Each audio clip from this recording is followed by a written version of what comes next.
Right, hello all my beautiful people and welcome back to another F1 fantasy video where I'm going to go over the Bahrain result and I'm going to look ahead to the Saudi Arabia Grand Prix, which funnily enough I thought was this week, but no, it's next week. So annoyingly we have to wait a week, but hey, that doesn't matter much to me. But before I get into it, I just want to say I've got a bit of a cold, that's why I sound a bit weird. But yeah, like and subscribe, do all that good shit. And let's get into the video. Right, so first off, we're going to go through the drivers. We're going to update the good or bad list. I'm going to do this pretty quickly, but I'll do a nice detailed approach to it. So basically, I'm going to start off with the most picked driver to the least picked driver. So, without further ado, let's get into it. First up is Fernando Alonso, 77% picked. He has to be in your team. 39 points this season so far from the Bahrain Grand Prix. Got that podium. I think, obviously, that Aston Martin, I don't think, is actually going to be challenging for a title.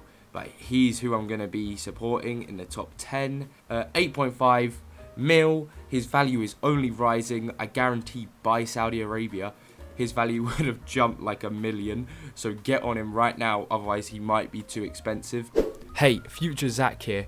I would also quickly like to add as well, I will be making another video on dynamic value changes in F1 Fantasy. I did one last year as well, so for now, if you want to know more, like vaguely about how that works, look, I'll link my old dynamic value change video in the comments, so go over there to have a look at that one. Next up, Max Verstappen on 60% picked, 35 points this season.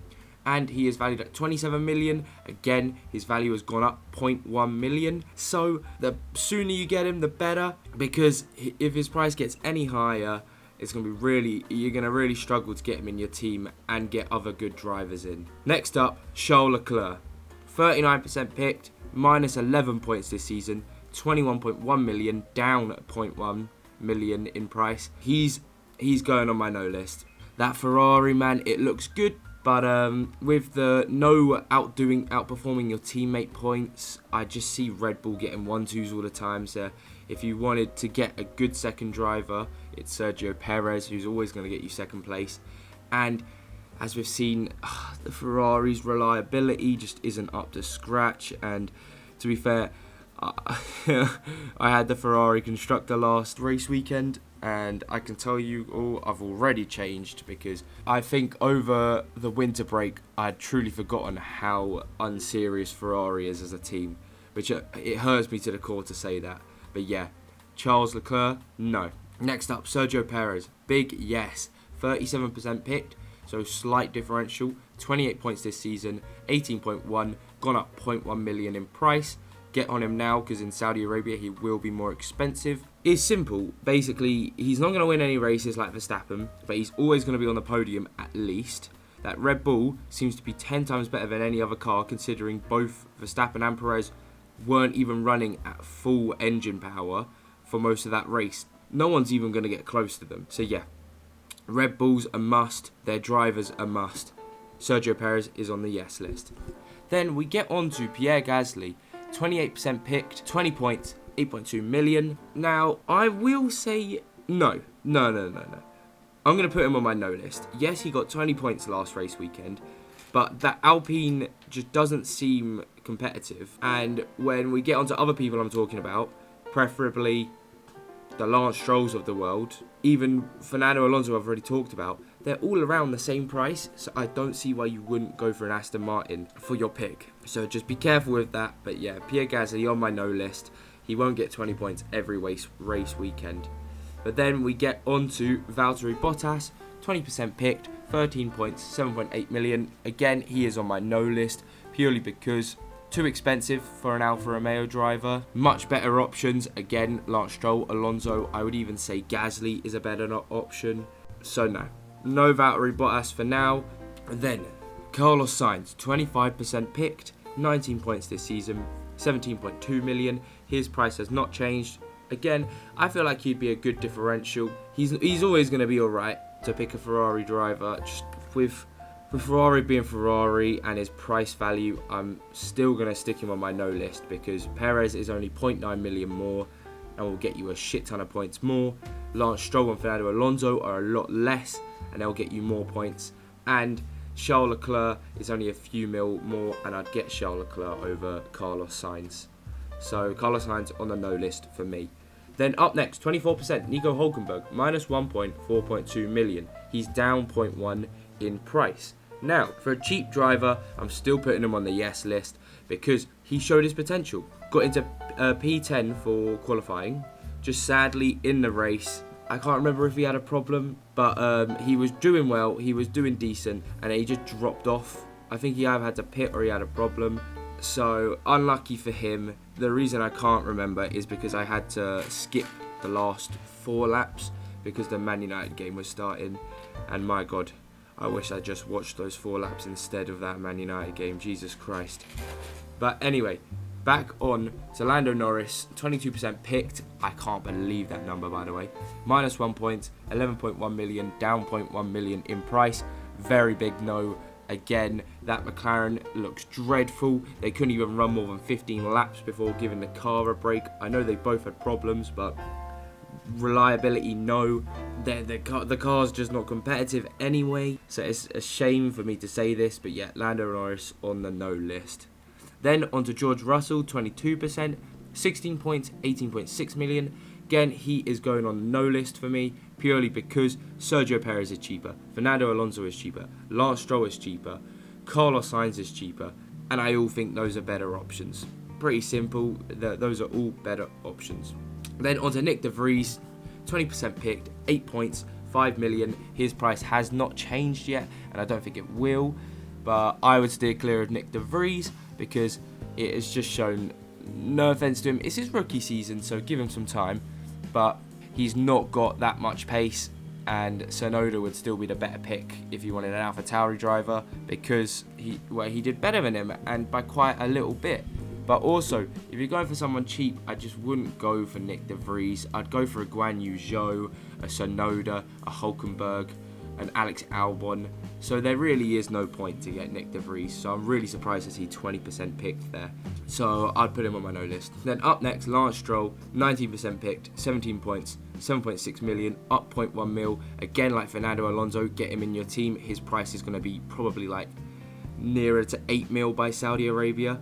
And when the reason I think, I love how he's gone from don't pick him the last race because I didn't know if he was driving or not. Annoyingly, then they said he was driving. Like, I remember I made the video a day or two before I uploaded it because of editing and stuff. And then I remember looking at the news because someone commented, thank you for commenting that, by the way, that Stroll was racing. And then I looked on the news and it was all after I recorded the video that he was gonna actually race. And I was like, oh, for Pete's sake, because then I probably would have revolved my team around him, but I didn't really want to change it at that point. But yeah, he's my star boy for next weekend because his hand is going to be much better in 2 weeks. So I generally think with a better hand, he'll beat both Mercedes because they didn't seem that competitive. Well, maybe not both. He might not beat Lewis Hamilton, but still, guaranteed big points for you. Then, on to Kevin Magnussen, 18% picked, 8 points, 6.7 million. I would still say no on Kevin Magnussen. 6.7 million, way too expensive for a low-costing driver.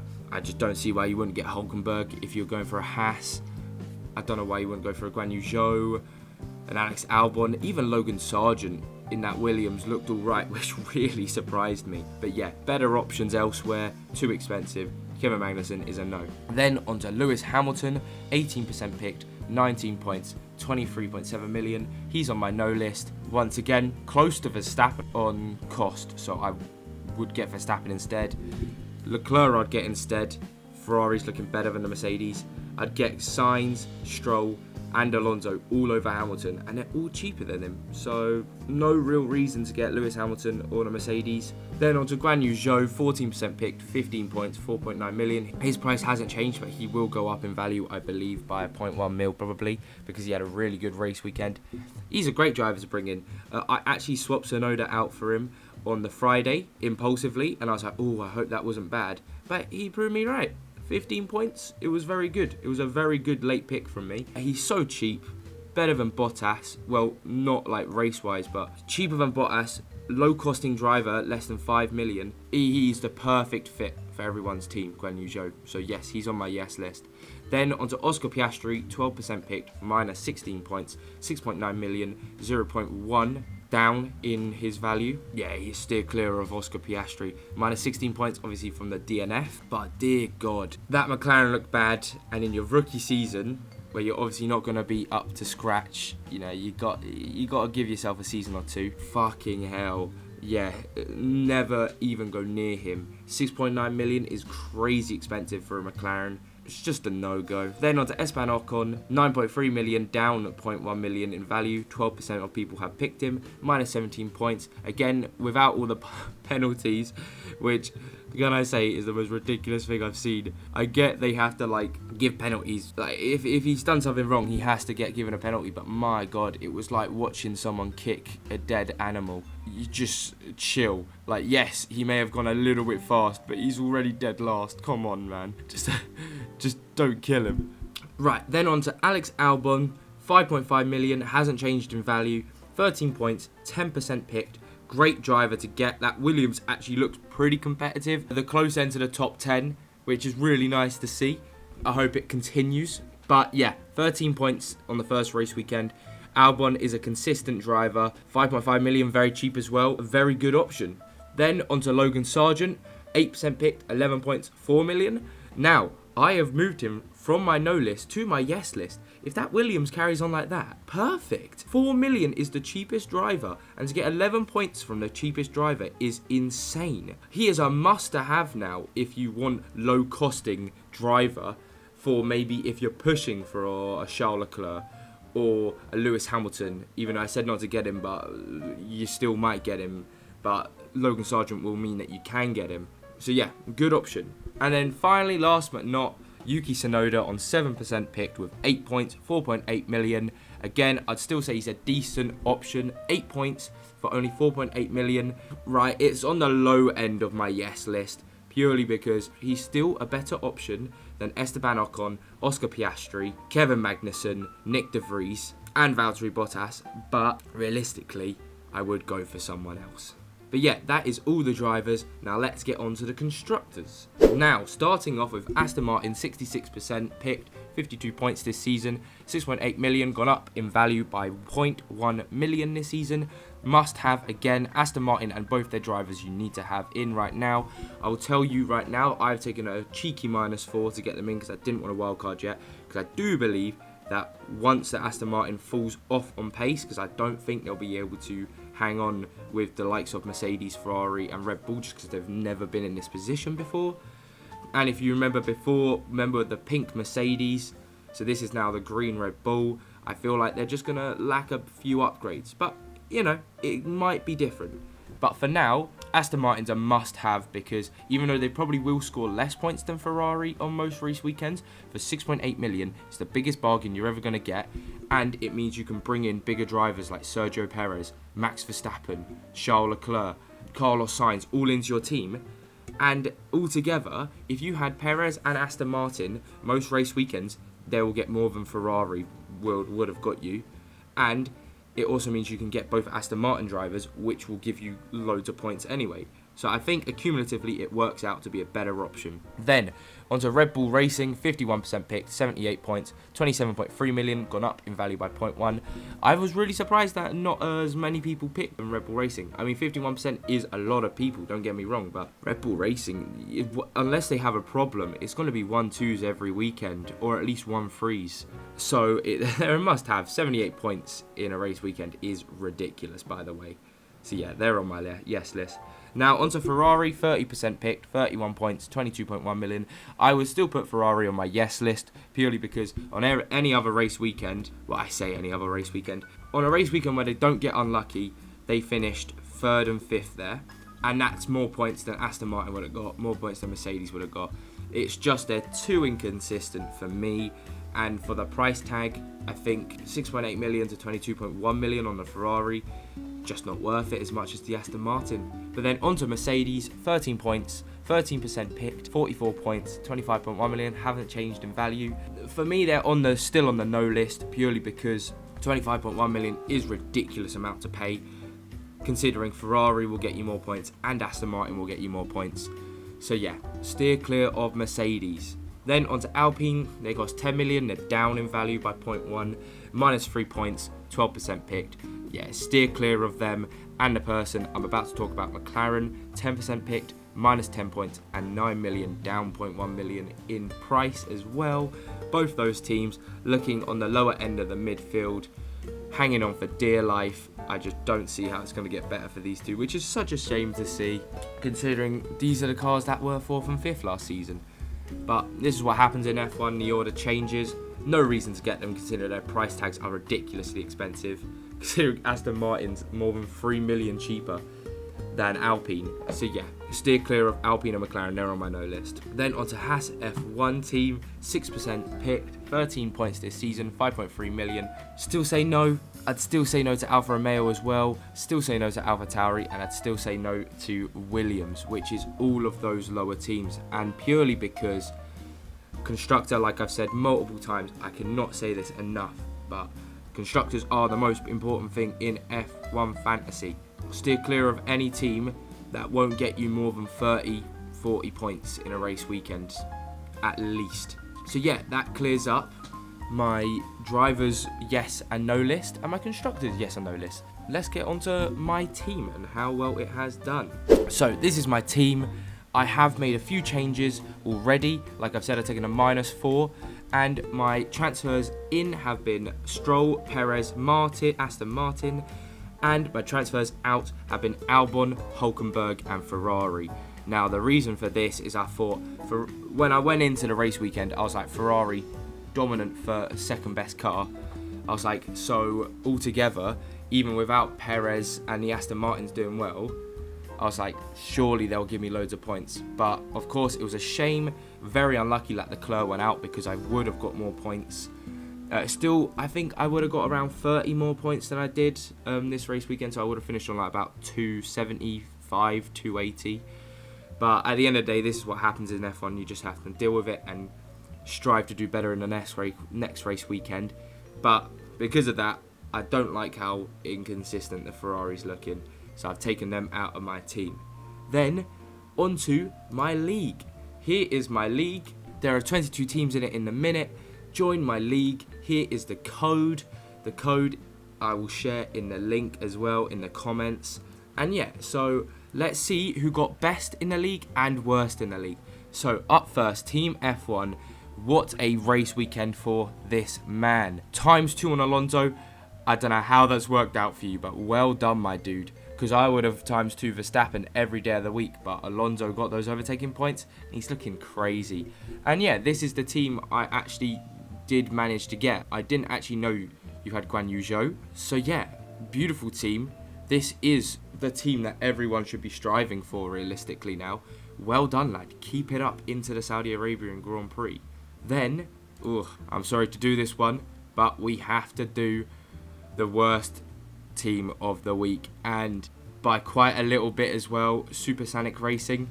It's not looking good, bruv. It's not looking good. So, Lewis Hamilton. I've said, yep, I don't think Hamilton is the best option, but he will get you a few points. The Perez ×2 was decent, and the Alonso in your team is good. Mercedes and Aston Martin actually did work out for you. But yeah, the main two that I believe, unless you're a McLaren fan and you really want to use McLaren, that's fine. From the looks of things, you have 2 free transfers. And in my opinion, I'd get rid of Piastri and Norris.